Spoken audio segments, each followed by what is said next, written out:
Morning, Tiger parents. We are having our technology parent workshop today. And this workshop is designed to just kind of go over the basics of how to stay on top of your student, um, how your student is going to log on and get access to the various things that they're going to need in most all of their classes, how you can stay on top of them by checking up on their grades and attendance, mainly. Those are the two big things.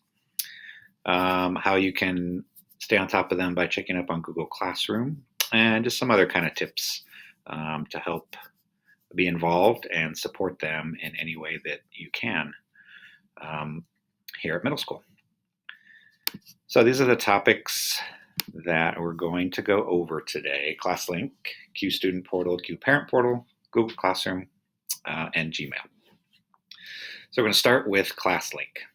So ClassLink is probably the easiest way that students are going to access most every program that they're ever going to need to use in their classes. Not every single one, but 95% of them. And the easiest way to get to ClassLink, or the only way to get to ClassLink, is this way. So you can go to our website, or you can go to any of the district website, the main district website, or any school site website in our district. They're all set up the same way. They all kind of look similar. They all have these tabs across the top.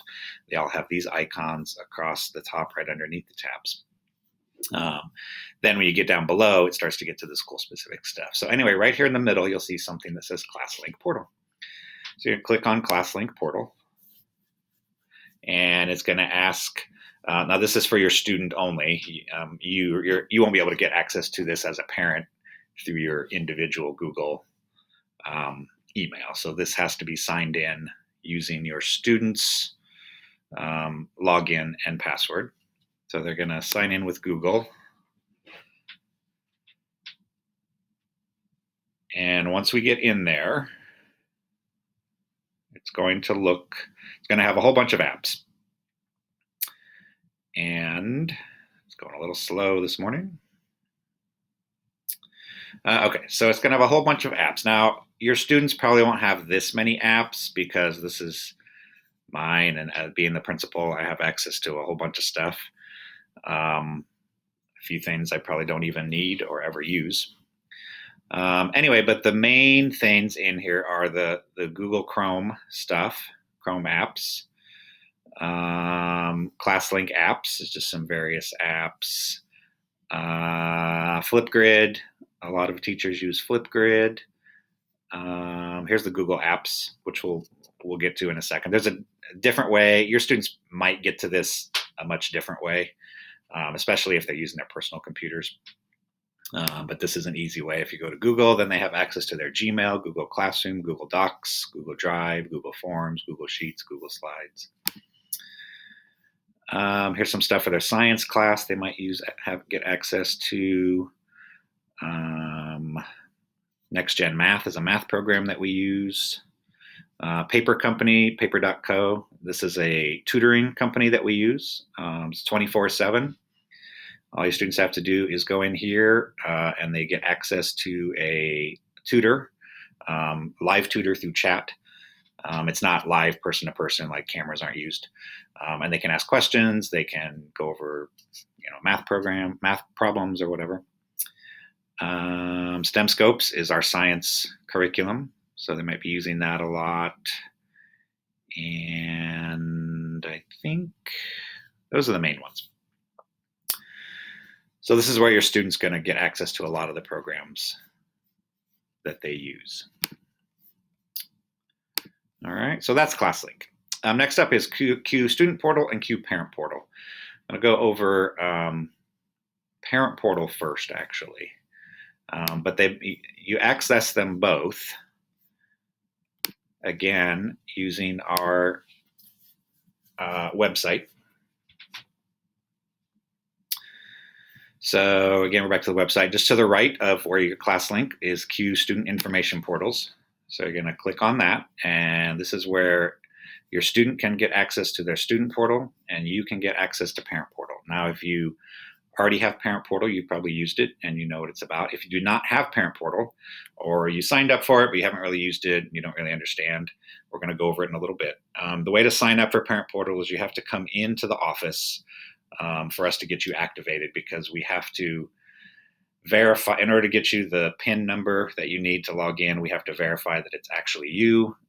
We don't want anyone else getting access to Parent Portal, because it's, in addition to your students' individual grades and attendance, it also has all their demographic information, address, phone numbers, emergency contacts, things like that. So we obviously only want that to have parent access.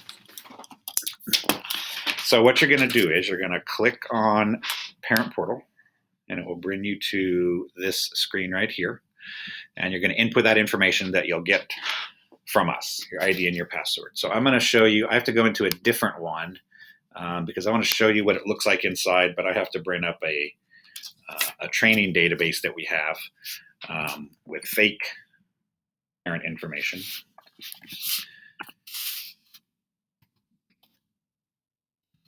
Bring that up.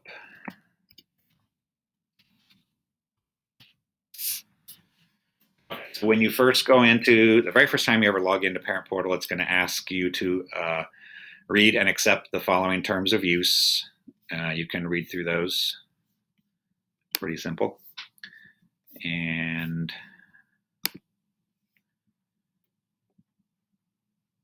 then it's going to ask you to change the password. So you're going to put in the current password that we gave you, and then you're going to need to change the password, just like you do with anything else you have to log in online these days in the world. And it's got the requirements for the password. It has to be 8 characters, non-alpha, 1 capitalized, etc., etc.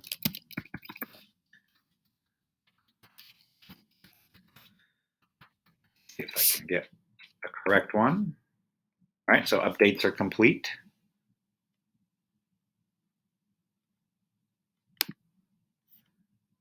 So then you click back. So then this brings up the main screen.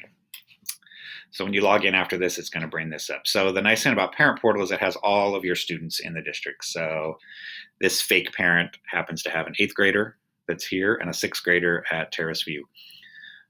If you log in as just your student, you're only going to see that student's info. Then you'd have to log out and log in as another one of your students in order to see that student's info. So you just want to click on whichever student you want to look at, and it will bring up this screen, and it will bring up a bunch of different tabs over here on the left, and you just click on whichever one you want to see. Obviously, the main ones you're going to want to look at is attendance and assignments right next to each other. So attendance, you click on attendance, and it will list a couple of, actually 3 different things. Attendance summary by reason. So this student has a lot of unverified periods, very few present periods, some COVID symptoms periods in there, which is what we're experiencing this year. Then it lists attendance summary by class. So every period, the teacher, the tardies, excused and unexcused absences. And then it lists the attendance detail. So everywhere there's some kind of attendance that's been marked outside of present, it will have the detail. So it starts at the most recent date, which is today, and then goes back all the way. This only goes back a week. But this should go back all the way to the beginning of the year. We're in a trading database, so it probably only goes back a little bit. Another nice thing about being in Parent Portal is if you ever want to email the teacher, so you're looking and you think, oh my gosh, my kids missed a bunch of periods in Mr. Pacheco's class. I need to find out what's going on. All you got to do is hover over their name, click on it, and it will take you to whatever default email you have set up on your computer, and you can email them and ask them whatever question you want. Okay, so the other big one you're going to look at is assignments. So again, it just brings up, now there's no data in here for this student, but it's going to bring up every period, 1, 2, 3, 4, 5, 6, 7. It's got their current grade. It looks kind of weird because this kid has some A's and A pluses, even though there's no assignments. But again, this is a training database, so we just don't have any details in there. But this is where it would list, all the students' assignments, the due date, the assignment, points possible, what they got, if it was extra credit, if it was not graded, and if there's any comments the teacher left. And again, you can just click on the teacher's name over here, and it will bring up an email that you can email them.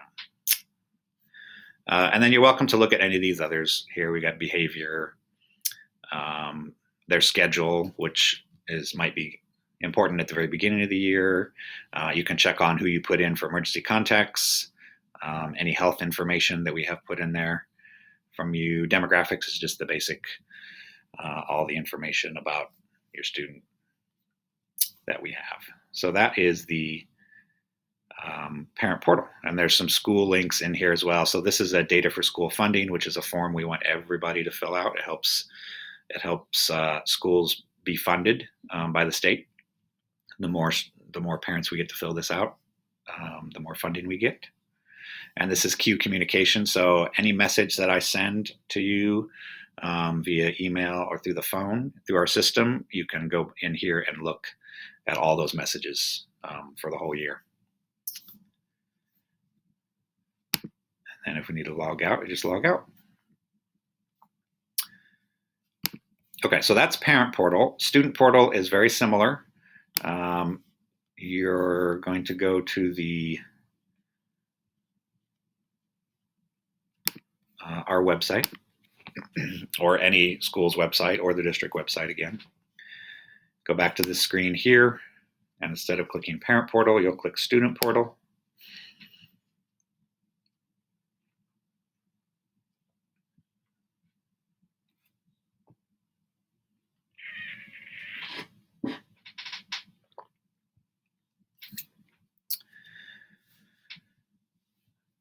Going very slow this morning.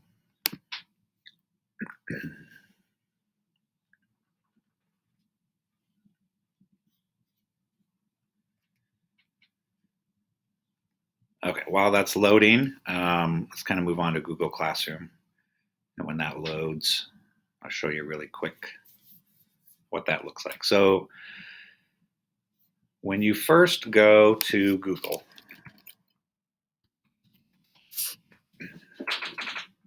it's the main Google page. Up here it should show what you're logged in as. So when your student's in there, it will show them, this is my account. It's got my email.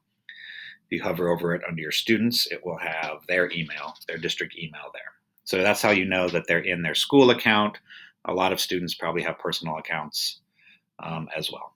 And so if you have more than one account, you can switch back and forth with them up here. So the main thing with being in the Google Apps is this thing right here that we call the waffle. This little series of nine dots that are in a square. I call it the waffle because it kind of looks like a waffle. So when you click on that, it's going to bring up all the different Google apps that we have access to. The main ones are going to be right up here: Gmail, Drive, Classroom, Docs, which is like their version of Microsoft Word, Sheets, which is like their version of Microsoft Excel, Slides, which is like their version of Microsoft PowerPoint. Calendar, your kids might use that. Probably not, but they might. Could be helpful, and especially if we want to teach them some organizational skills. So the main ones are Gmail, Drive, and Classroom. So I'm going to show you Google Classroom here. Looks like the student portal thing is finally up. Let's go back to that real quick. So this is the student portal login. So this is where you would, your student would log in with their username and their password. They should know it. They use it every single day, probably multiple times a day. And just ask them for it. They should tell you. And then you'll be able to log in as well. And so when they put that in and log in, it looks very similar to the other screen in the parent portal. It's got the subjects on the left-hand side. You just click on whatever you want to look up, whether it's assignments, attendance, behavior, things like that. All right, so back to Google. So a big one is Google Classroom. So we just click on Google Classroom.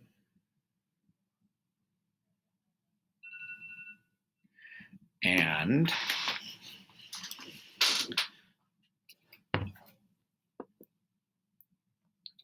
so when you go in here, this should bring up a box or a Google Classroom for every one of the classes that your student is enrolled in.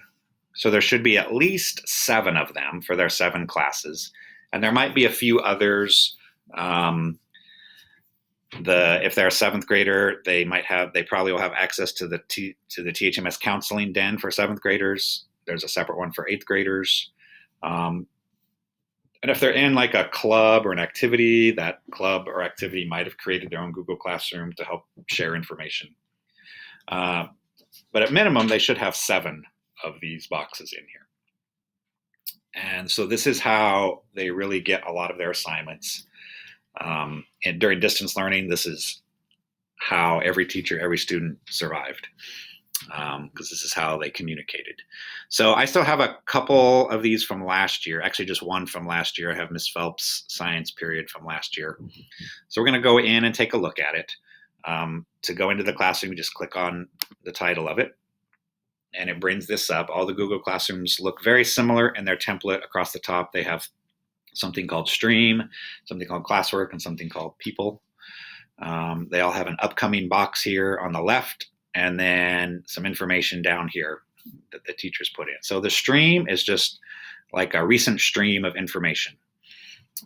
So you can see this is from last year, but Ms. Phelps has put different topics in here. This was the meeting schedule for right before Christmas break. So she had that in there. This was her WebEx information and her WebEx room on how to get into it, and her email and that kind of stuff. You can see she posted this first day of school, maybe the day before school started last year. And then she has some assignments down here from back in December. So if there's an assignment, you just click on the assignment and it'll bring up the assignment. So this was the assignment. There's a Nearpod lesson attached to it. So if students would, for this assignment, it looks like they need to go through the Nearpod lesson. It has the code for them right there. They would click on the Nearpod lesson. They would go through the Nearpod lesson. Then it looks like they had to answer all the questions in Nearpod and then submit the work using the link to the right.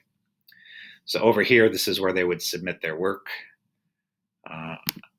Looks like they had to complete a Google slide. So this is the information they had to complete. They had to do looks like they had to do a hypothesis. There were some materials. They had to weigh some stuff, it looks like, and on and on. It looks like it was a lab that they were doing. So they would have to complete this Google slide and then turn it in. So they would attach it. How they turn it in is they attach it and they click turn in. One of the things you have to be aware of with Google Classroom with students is that I could right now just not even do this assignment and click turn in. And from your end, from the student's end and the parent's end, it would look like I turned it in, which I did. I turned something in, I clicked the button, but I didn't actually turn anything in attached to it. So that's where you got to dig deeper with your student and make them show you what they actually attached to the assignment to turn in.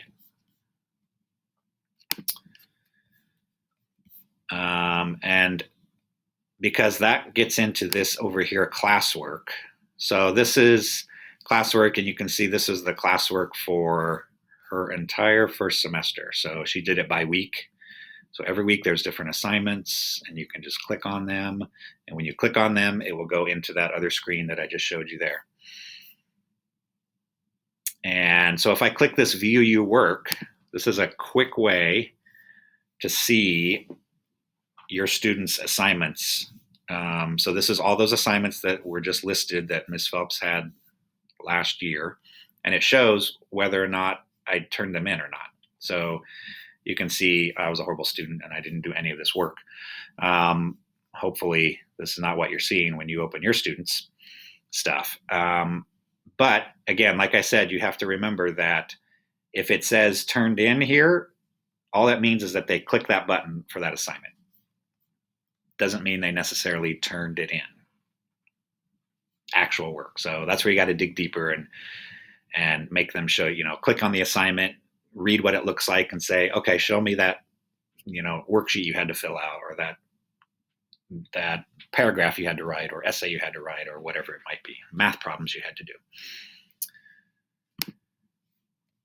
So those are the big things: Stream, which is just kind of the recent information, and classwork, which is probably the more useful one.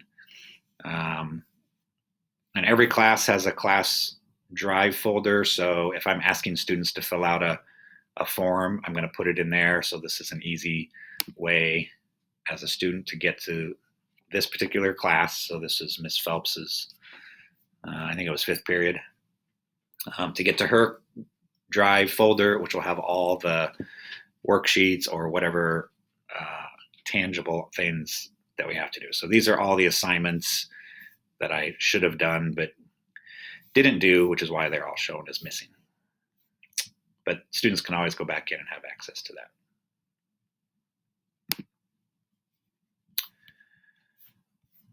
And then the final thing is email. So to get to the student's email, you're just going to click here and click Gmail.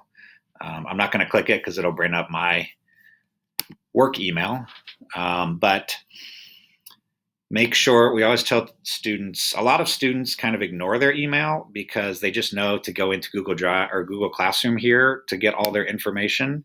And yes, that's true. A lot of the information they won't necessarily need to get from their Gmail. They just go in here and all the information will be in here. But they still need to be checking their Gmail every day because there will be emails from teachers, from me, that they will need to look at, read, maybe even respond to at times. So it's really important we get them in the habit of doing that. If you work in any kind of business, organization, corporation, I'm sure you have to check your email at least once a day, probably multiple times a day. So it's also getting them into the habit of doing that.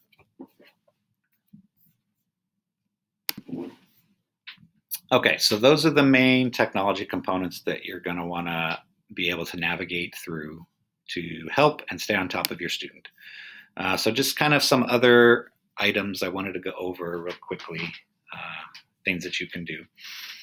I kind of went over some of these a little bit already. So I always tell parents, log into their email account. You're the parent. You have the right to log into their email account whenever you want to. So honestly, even their personal email accounts, you have the right to, but definitely their school email account. Log in, take a look around, see what kind of emails they're sending to other students. There's another thing in there called Google Hangouts, which is kind of like a chat feature that they can have conversations with other students. Take a look at that and see what they're talking about. We have filters that look for keywords, but they don't always catch everything in context. And sometimes kids can have conversations with other students that are probably not conversations you want them to be having, but they don't necessarily have any keywords in them that are getting triggered by filters and things like that. So snoop around in there, take a look at it, okay? Ask to see their Google Classroom. Again, if you log into their account, you have access not just their email account, but everything under the waffle.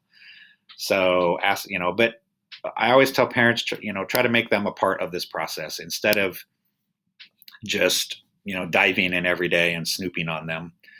Start by asking to see what they're doing in class. Have them pull out their Chromebook and show you the types of things that they're doing in the different classes. Check the parent portal frequently. Once a week.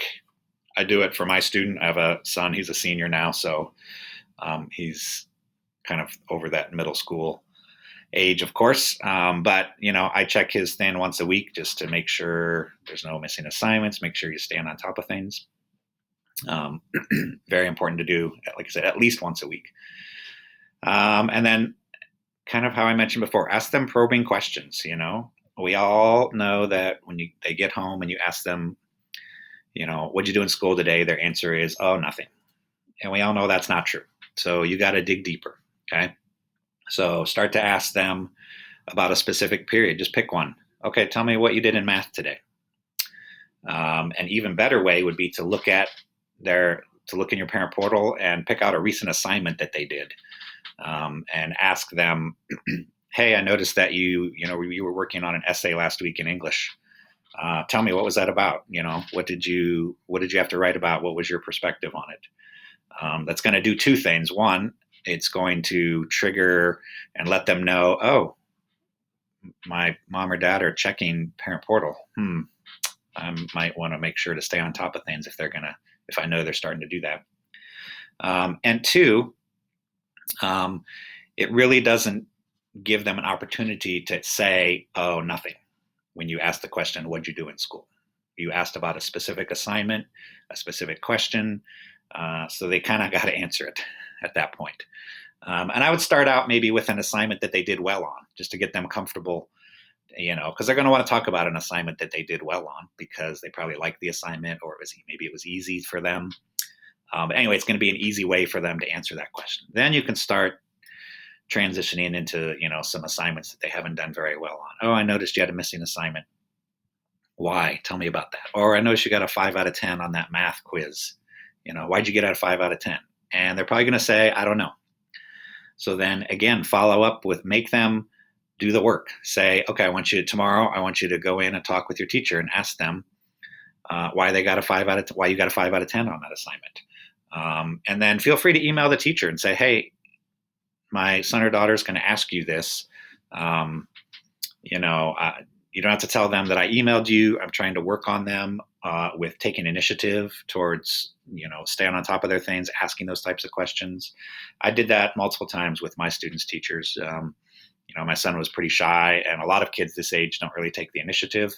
And it's very important to them to start taking the initiative to ask their teachers and adults about questions, about clarifying instructions and things like that. So if you give them those types of assignments, so to speak, and then follow up, when they get home that night, hey, did you ask a teacher? No, I forgot. Okay, you got to do it again, or I'm going to email your teacher. They don't need to know you already emailed them. If they give you a great answer, yeah, he said that I didn't do well on it because of this reason and this reason. Okay, awesome. Now you know the reasons why you didn't do well on that, so you can make sure that doesn't happen in the next quiz, or we know that's something that you can work on. So you gotta, middle school kids are tough to dig in under that surface. So you gotta ask them those probing questions and make sure you're staying on top of them at all times. All right, so that is our parent workshop for today about technology. I hope you got some information about it and that it was useful to you. And as always, we want you to be a part of this process of educating your child. So please stay in touch with your students' teachers, email them, ask questions if you have questions about stuff. My teachers are always willing to shed light on what they're doing in class and talk to you about your individual student and how we can work to make them better scholars. Thank you.